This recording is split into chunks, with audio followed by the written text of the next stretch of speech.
నమస్తే welcome to Telugu one news. నేను మీ ఫజల్. వారం రోజుల పాలన అంటే ముఖ్యమంత్రిగా రేవంత్ రెడ్డి ప్రమాణ స్వీకారం చేసి వారం రోజులు అవుతున్న నేపథ్యంలో ఈ వారం రోజుల్లో ఆయన తీసుకున్న నిర్ణయాలు కనుక మనం చూసినట్లయితే చాలా ఆసక్తికరమైన అంశాలు అర్థమవుతున్నాయి. దూకుడు కూడా ఆయన పాలనలో చాలా స్పీడ్గా పెంచారని చెప్పవచ్చు. ఒక పక్క తన మీద ఎలాంటి మరక పడకుండా అంటే ప్రతిపక్షంలో వెళ్ళిన బీఆర్ఎస్పై వేధింపులకు పాల్పడుతున్నాడు అనే ఆరోపణలు రాకుండా అక్కడున్న అధికారులతోనే వాళ్ళు గతంలో చేసిన తప్పులపై ఒక ప్రజెంటేషన్ ఇవ్వాలని అసెంబ్లీ వేదికగా ఒక ప్రజెంటేషన్ ఇవ్వాలని ముఖ్యమంత్రి రేవంత్ రెడ్డి కోరుకుంటున్నారు.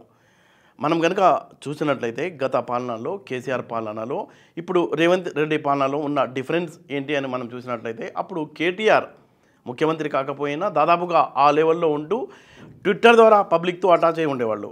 కానీ రేవంత్ రెడ్డి అలా కాదు, ప్రజా దర్బార్ అని స్టార్ట్ చేశారు. మళ్ళీ దాని పేరును జనవాణిగా మార్చారు.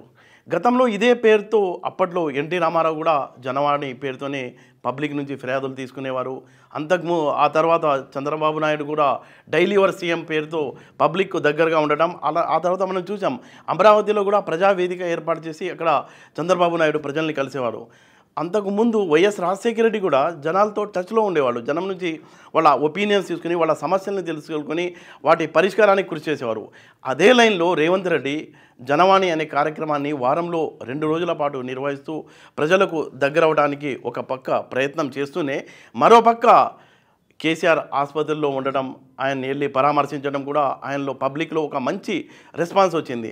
ఇంకొక సంఘటన కూడా జరిగింది. అక్కడ యశోద ఆసుపత్రికి వెళ్ళినప్పుడు రేవంత్ అన్న అని ఒక మహిళ పిలవగానే ఆయన వెంటనే స్పందించి వెళ్ళి ఆమెకు సంబంధించిన సమస్యను కూడా పరిష్కరించడం చాలా పతాక స్థాయిలో పత్రికలన్నీ రాశాయి. అయితే గత ప్రభుత్వంలో జరిగిన అవకతవకలపై ఒక ప్రజెంటేషన్ ఇవ్వడానికి సిద్ధమవుతున్నారు. విద్యుత్ శాఖను కనుక మనం చూసినట్లయితే దాదాపుగా 85,000 కోట్ల రూపాయల అప్పు అక్కడ జరిగింది. అసలు ఈ అప్పు ఎందుకు చేశారు, ఈ అప్పు కావడానికి కారణాలు ఏంటి, ఒకవేళ విద్యుత్ కొనుగోలు చేస్తే ఎవరి వద్ద నుంచి కొనుగోలు చేశారు, ఆ టెండర్లు వాటికి సంబంధించిన మొత్తం సమగ్ర సమాచారాన్ని తెప్పించుకొని ఆయన సమీక్ష చేస్తున్నారు. అది దారుణమైన విషయం అనాలో లేకపోతే అది ఆసక్తికరమైన విషయం అనాలో తెలియదు. కానీ నాకు అంటే ఒక యూనిట్ని కేసీఆర్ ప్రభుత్వం 32 రూపాయలకు కూడా కొన్న దాఖలాలు ఉన్నాయి. అక్కడ ఉన్న రికార్డ్స్ కనుక మనం చూసినట్లయితే అంటే ఒక యూనిట్ 32 రూపాయలకు కొనుగోలు చేశారంటే కమిషన్లు ఏ లెవెల్లో రాజకీయ నేతలకు అధికారులకు వెళ్ళాయో అనే అంశాలని కూడా శాసనసభ వేదికగా హైలైట్ చేయడానికి ముఖ్యమంత్రి రేవంత్ రెడ్డి సన్నద్ధమవుతున్నట్టు మనకు తెలుస్తుంది. అలాగే ఉత్తమ్ కుమార్ రెడ్డి కూడా చెప్పారు, పౌర సరఫరా శాఖలో కూడా దాదాపుగా 47,000 కోట్ల రూపాయల అప్పులున్నాయని. దానికి సంబంధించిన ఒక ప్రజెంటేషన్ కూడా అంటే వైట్ పేపర్స్ అడిగే అవకాశం కూడా ఉంది. సభా వేదికగా గత ప్రభుత్వంలో చేసిన తప్పుల్ని వీళ్ళు ఎండగట్టడానికి ప్రస్తుత ప్రభుత్వం సన్నద్ధమవుతుందని మనం చెప్పుకోవచ్చు. ఇంకొక ఆసక్తికరమైన విషయం ఏంటంటే ముఖ్యమంత్రి రేవంత్ రెడ్డి నిన్న జరిగిన డెవలప్మెంటు ఈ మెట్రో మార్గాన్ని హైటెక్ సిటీ నుంచి శంషాబాద్ వైపు ఉన్న మెట్రో రూట్ను రద్దు చేశారు. అది చాలా ఇంపార్టెంట్ విషయం.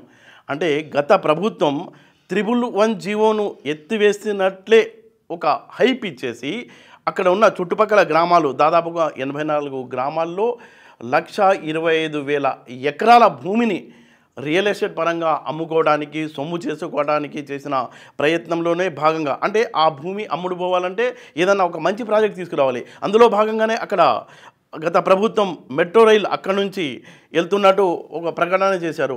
దానికి సంబంధించిన టెండర్లు పిలవడం కొంత ప్రోగ్రెస్ కూడా కనిపిస్తుంది. ఆ ప్రాజెక్ట్ని నిన్న రేవంత్ రెడ్డి రద్దు చేస్తూ నిర్ణయం తీసుకున్నారు. అయితే ఓల్డ్ సిటీ మీదుగా మెట్రో ప్రాజెక్టు దాదాపుగా 5-6 కిలోమీటర్లు పెండింగ్లో ఉంది. అది వెంటనే పూర్తి చేయడంతో పాటు ఈ పహాడే షరీఫ్ మీదుగా ఎయిర్పోర్ట్కు కనెక్టివిటీ పెంచండి అనే ఆదేశాలు కూడా నిన్న జరిగిన సమీక్షా సమావేశంలో రేవంత్ రెడ్డి చేయడం మనకు కనిపిస్తుంది. ఇంకొక ఆసక్తికరమైన విషయం ఏంటంటే ఫార్మాసిటీ పేరుతో భారీ ఎత్తున రియల్ ఎస్టేట్ వ్యాపారం జరిగింది. అయితే ఆ ఫార్మాసిటీ సిటీకు చాలా దగ్గరలో ఉంది. అయితే రేవంత్ రెడ్డి నిన్న చేసిన సమీక్షలో ఆయన ఏం చేశారంటే ఫార్మాసిటీలో కాలుష్యం బాగా ఉంటుంది కాబట్టి సిటీకి దూరంగా పంపించేసి ఇప్పుడున్న ఆ ఫార్మాసిటీ ఉన్న ప్రాంతంలో ఈ రెసిడెన్షియల్ జోన్గా ఏర్పాటు చేయమంటాం చెప్పడం అంటే అది చాలా చాలా వ్యూహాత్మకంగా తీసుకున్న నిర్ణయంగా మనం చెప్పుకోవచ్చు. అంటే ఇండస్ట్రియల్ జోన్ని రెసిడెన్షియల్ జోన్గా మార్చడం అంటే ప్రభుత్వానికి వేల కోట్ల రూపాయల ఆదాయం వస్తుంది. అంటే తన పాలసీ ద్వారా డబ్బు ఎలా జనరేట్ చేయడం అనేది ముఖ్యమంత్రి రేవంత్ రెడ్డికి స్పష్టమైన అవగాహన ఉన్నట్టు మనకు ఈ చిన్న ఇన్సిడెంట్తోనే తెలుస్తుంది. కేవలం 8 రోజుల్లోనే 2 హామీలను అమలు చేయడంతో పాటు డెవలప్మెంట్కు సంబంధించి చాలా కీలక నిర్ణయాలు, అది కూడా మనీ జనరేట్కు సంబంధించిన కీలక నిర్ణయాలు కూడా రేవంత్ రెడ్డి తీసుకున్నారనే చర్చ అయితే తెలంగాణలో జరుగుతుంది.